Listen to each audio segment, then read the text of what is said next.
What's up, guys? It's Chase Jordan, and today we're going to be talking about one of the hardest and biggest problems in the Bible, and that's going to be New Testament God and the Old Testament God. Because on one hand, you have the Old Testament God, which as a Christian, I can even say myself, he looks very mean, judging, and in a way scary for many Christians and non-believers. Because there's many events like when he sends the Israelites to go wipe out all the Canaanites, it seems very harsh and mean, and some people may think it's a little arbitrary what he does and why he does it.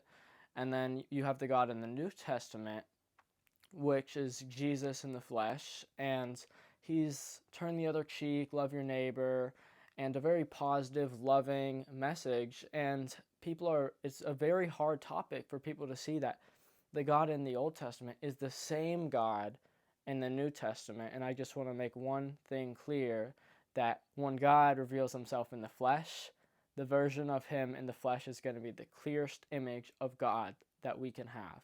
So without further ado, let's get into it. All right, for all those who are unfamiliar with the passage, it's in Deuteronomy, and God is sending the developing nation Israel to go fight the land of Canaan.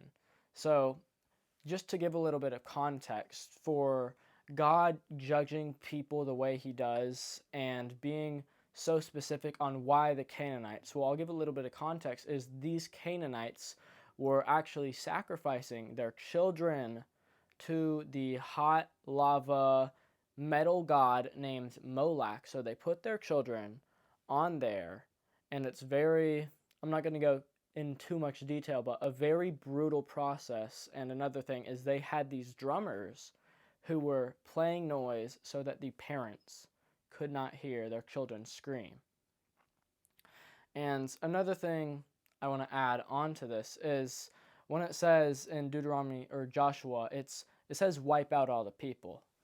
So a lot of people read that and they think it's God commands genocide. Well, when you look at the historical documents and the rhetorics used by wars at the time, and we still use it today, is let's wipe them out, let's destroy them, let's crush them. We use that language today, and they used it back then too. Because when you read the verse that says wipe them all out, a couple verses later it says do not intermarry with them. Well, how can you intermarry with a tribe that you just wiped out? So what I'm digging at here is they did not completely wipe out the Canaanites. As a matter of fact, they were in the next book. And I feel like this is something that is really important in the Bible, because we say it today, like for, I don't know, say you're on some team and it says we're going to crush the other team, we're going to destroy them, we're going to obliterate them. It's the same language they were using then.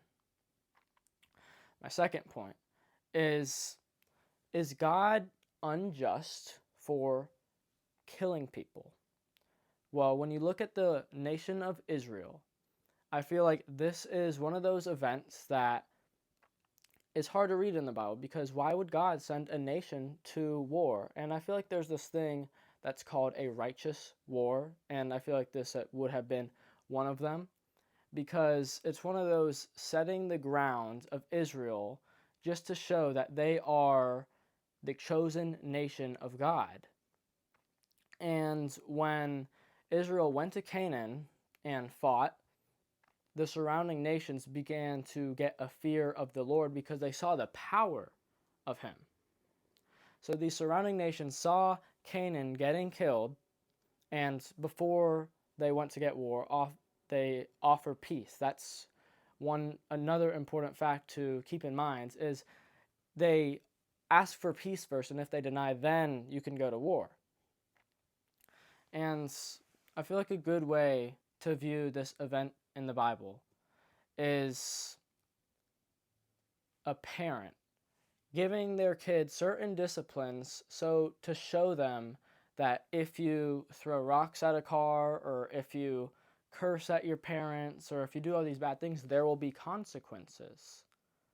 And it's the same thing God is doing. The Canaanites are doing all these horrible, immoral things, and God is impending his justice through the nation of Israel to show that God actually takes care of business. God is actually the loving judge, which we'll get to in a moment.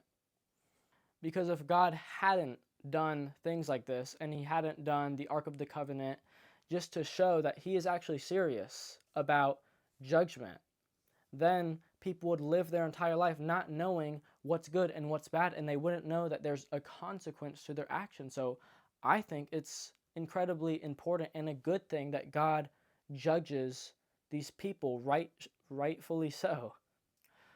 So for passages like those in the Bible, I feel like it was very time specific, ground setting to build a nation, the nation of God, to show that God does not mess around when it comes to evil and sin and all this stuff. That's a very good thing, because if he didn't show us that there was consequences and then we die and then we go to hell without any knowledge, that would be unjust. And now I think is a good time to mention that there's many events in Old Testament and New Testament where there seems to be these judging God moments and these loving God moments. And some loving moments in the Old Testament is when God saves the nation of Israel from Egypt. That's a loving thing. God shows mercy to repentant people like Rahab, and like they take in these people from an outside nation who they are fighting against, and this prostitute in was a military base. God gives mercy because they're repentant. And another thing I want to say as we transition to the New Testament is there's multiple passages or things Jesus says actually in the New Testament that he speaks about hell and judgment more than God does in the Old Testament. And I think it's something we overlook because of all the miracles and loving things he does. But he does that. I think he does that in a very loving manner to remind you, like, stay in line because there are consequences. Because a just God is a good God. And I don't think God's methods are immoral, because especially the creator of life, how could it be a bad thing if he takes life, if he is the giver of life? He's not doing no wrong. But that's debatable for certain topics, and that's something I want to go deeper into on another one of my episodes. And some scripture I want to go to is Malachi chapter 3, verse 6, and it reads, "I, the Lord, do not change." And when people read this and they see the Old Testament and they see the New Testament and they're like, well, it sure looks like you changed. But then when you start to add the pieces together where it has been the same God in the New Testament and the Old Testament, and you see these acts, when you start to look for them and stop overlooking them, you start to see this really is the same God. And Exodus chapter 34, verse 6, it actually says, "The Lord passed before him and proclaimed, 'The Lord the God, a God merciful, gracious, and slow to anger, abounding in steadfast love and faithfulness.'" That's another reminder of God being loving, faithful in the Old Testament. So it's been the same God, New Testament and Old Testament. And to wrap up this Old Testament section, I think the time of judgment that God did with Israel in the Old Testament was a time of national justice. He was laying the ground of Israel, letting this nation, this chosen nation of God, develop, because years later, Jesus would be walking on that ground. So God intervened in such a way so that when Jesus came, the nation would be in just the way so that the message could spread. There would be a nation for Jesus to be put in, and things in that way. And I feel like there is a real intersection of this love and mercy, but also the judgment of God and the justness of God. And I think that's the cross. Because, well, you could be in a court and there's a criminal and the judge says, "Oh, well, I love you, so you don't go to jail." That wouldn't be a just judge. That would be a corrupt judge, I'd say. It would be loving. I mean, you don't go to jail. But then you could have a just judge, and then it's like, oh, you did a crime? Oh, you go to jail. But how can you combine the two? Where justice is served, but mercy and love is also withheld, or not withheld, it's kept. And that would be, so we sin. God is the judge. God is the right, just judge. So what he does is, you sinned. You have this punishment. Because I'm loving, I don't want you to take that punishment. So I will take it for you. Justice has been served on the judge.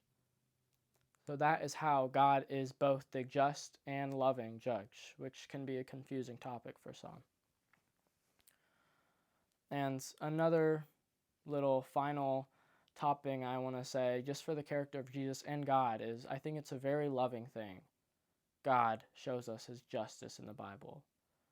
And a little picture I'd like to paint is, you're in a river. There's a waterfall going to the end. You're in a boat. Your friend's in a boat. You notice your friend is falling down the river. Well, if you don't like that friend, harshly enough, you would not tell them that their boat is about to fall off into the waterfall and off the cliff. But I think it's very loving that God is so, like, he tells us that we are going to fall off into the river. And a lot of people think it's God sending us to hell. We send ourselves to hell because we sin. But he offers us that life preserver. So just a question I want to keep on you guys' minds while we wrap this video up is God wrong for judging evil? And if there is a God like Jesus who is both loving and just, what would that mean for our lives? Would that mean that we are sent to eternal hell, or we have to be? Or does that mean that there's a judge who's willing to take our punishment? And I think if there is that type of God out there, I think it's a very important question, thought to think about. And with that, whether you're a Christian or non-believer, doubt can be really hard. But it shows one thing, and it shows that you care. I'll see you guys in the next video.